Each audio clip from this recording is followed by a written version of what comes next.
Une recette pour le désastre. Ce sont les mots d'Oscar Piastri à l'issue des premiers essais hivernaux à Bahreïn. Le pilote australien, ainsi que son team principal Andrea Stella, sont très inquiets pour le début de saison à Melbourne, pointant des situations de course où les nouvelles F1 seraient dangereuses. Mais de quoi s'agit-il? Avant toute chose, si ce genre de contenu vous plaît, n'hésitez pas à vous abonner, à liker et à commenter, ça nous soutient énormément. Bonne vidéo. Du 11 au 13 février, la première phase d'essais hivernaux a eu lieu à Bahreïn et les premiers problèmes ont émergé. On pensait avoir notre quota de polémique avec le taux de compression de Mercedes, et manifestement non, mais ça reste normal pour un début de nouvelle réglementation. Il n'empêche que les problèmes soulevés par Andrea Stella et Oscar Piastri, voire même Max Verstappen et Lewis Hamilton, qui les ont carrément fustigés, sont à prendre vraiment au sérieux. Le premier problème concerne les départs, devenus plus complexes car les voitures dépendent désormais davantage du V6 thermique pour lancer le turbo. En effet, avec la suppression du MGUH qui permettait de maintenir en action le turbo, les pilotes doivent désormais trouver un autre moyen pour y parvenir. À Bahreïn, on a entendu les pilotes rester plein gaz plus de 10 secondes afin d'atteindre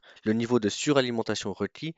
Une légère erreur de timing peut toutefois entraîner un départ manqué, voire déclencher l'anticalage, comme ce fut le cas pour Franco Colapinto le vendredi. Autrement, ce genre de méthode peut aussi provoquer une surcharge à la batterie. Par ailleurs, les voitures placées en fond de grille se mettent en position si tard que selon les procédures actuelles, elles pourraient même ne pas disposer des 10 secondes nécessaires pour préparer correctement le turbo. On parle d'un départ raté sur 10, donc ça fait un gros risque de départ loupé à Melbourne si les choses n'évoluent pas. Un risque que veut absolument éviter Andrea Stella. Il déclare: nous devons nous assurer que la procédure de départ permette à toutes les voitures d'avoir leur groupe propulseur prêt à fonctionner, car la grille n'est pas l'endroit où on veut voir des voitures lentes à s'élancer, a-t-il déclaré vendredi à l'issue des essais. Il faut savoir que ce point avait déjà été abordé lors d'une réunion de la commission F1 en juillet dernier avec une proposition visant à accorder davantage de temps aux pilotes sur la grille avant le départ. Mais la motion n'avait pas été adoptée, notamment en raison de l'opposition du directeur de Ferrari, Fred Vasseur. Cette position s'expliquait par le fait que Vasseur avait lui-même demandé une modification similaire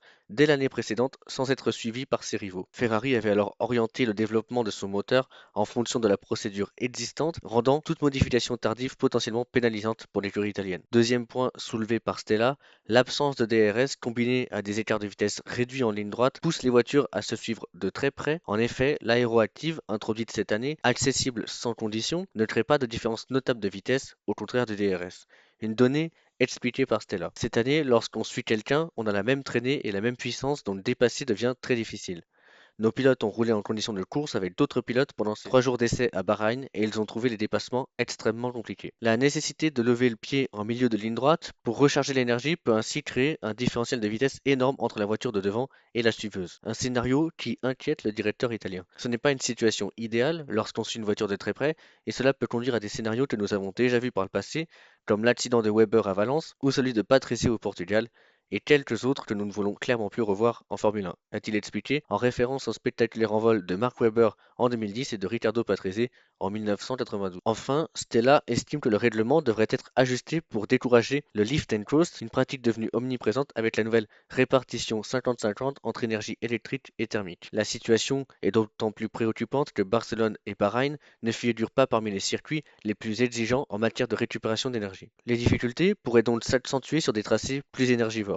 L'Italien suggère d'agir sur la quantité d'énergie électrique disponible, soit moins pour un meilleur déploiement ou plus pour déployer plus longtemps, dans certaines phases de course afin de réduire l'incitation à lever le pied. Conscient des implications techniques qu'un changement tardif pourrait entraîner, Stella insiste toutefois sur la priorité absolue de la sécurité. Nous ne parlons pas de la vitesse en qualification, nous ne parlons pas du rythme de course, nous parlons de la sécurité sur la grille, a-t-il martelé. Il y a des sujets qui sont tout simplement plus importants que l'intérêt compétitif et pour moi, assurer la sécurité sur la grille, ce qui peut être obtenu avec un ajustement simple, est une évidence. Une manière de recourir au lift and coast serait de modifier la réglementation autour du super clipping, comme on dit, ce phénomène où les voitures commencent à récupérer de l'énergie tout en restant à pleine charge. Aujourd'hui, les monopasses peuvent super clipper jusqu'à 250 kW, mais augmenter ce plafond à la pleine capacité du moteur électrique, soit 350 kW, donnerait plus d'énergie aux voitures sans recourir à des techniques dangereuses. Affaire à suivre. Andrea Stella s'attend à ce que ces questions soient abordées lors de la prochaine réunion de la commission F1 prévue la semaine prochaine.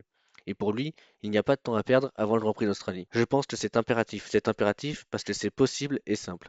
Nous ne devons pas compliquer ce qui est simple, ni reporter ce qui peut être fait immédiatement. C'est donc quelque chose que nous devons absolument régler avant l'Australie. Reste à voir si les équipes parviendront à trouver un terrain d'entente lors de la réunion de la commission F1, bien que la FIA ait le pouvoir d'imposer des changements pour des raisons de sécurité. Encore une fois, ce genre de problème est normal au début d'une nouvelle réglementation, sans dire que c'est positif et qu'il ne faut rien changer. Je pense que la FIA va faire le nécessaire pour adopter ces changements, surtout si la sécurité est en jeu. Moi, votre avis en commentaire. Voilà, c'est la fin de cette vidéo. J'espère qu'elle vous a plu. Retrouvez tous nos contenus sur tous nos réseaux. Nous sommes en live tous les mardis soirs à 21h sur Twitch. Ciao!